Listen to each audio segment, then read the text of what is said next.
ஓம் நமச்சிவாய. வாஸ்து பூஜை எப்படி கும்பிடுவது என்று இப்போது பார்ப்போம். வாஸ்து நாள் இந்த மாதம் 22 ஆகஸ்ட் 2025 அன்று வருகிறது.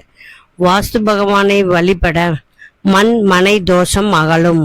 வீடு கட்ட எண்ணி கட்ட இயலாமல் நின்று போவது, கட்டியும் குடியேற இயலாமல் போவது, வீட்டின் மேல் யாராவது கேஸ் போட்டு குடியேற இயலாமல் கட்டி முடிக்க இயலாமல் நிற்பது அனைத்தும் விலகி இடம் வாங்கவும் வீடு கட்டவும் இயலும். வாடகை வீட்டில் உள்ளவர்களும் இந்த வாஸ்து பூஜை செய்ய சல்லிய தோஷம் விலகி நல்லபடியாக இருக்கலாம். இந்த பூஜை 22/8/2025 வெள்ளிக்கிழமை ஆவணி மாதம் 6ஆம் தேதி அமாவாசை வளர்பிறை திதியில் வருவது இன்னும் விசேஷம்.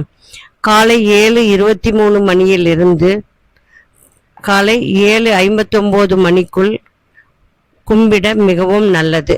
அமாவாசை வாசலில் கோலம் போட இயலாது. எனவே மஞ்சள் கலந்த தண்ணீர் தெளித்து விளக்கேற்றி நவதானியங்கள் வைத்து கும்பிட்டு பலன் பெறுங்கள். ஓம் நமச்சிவாய.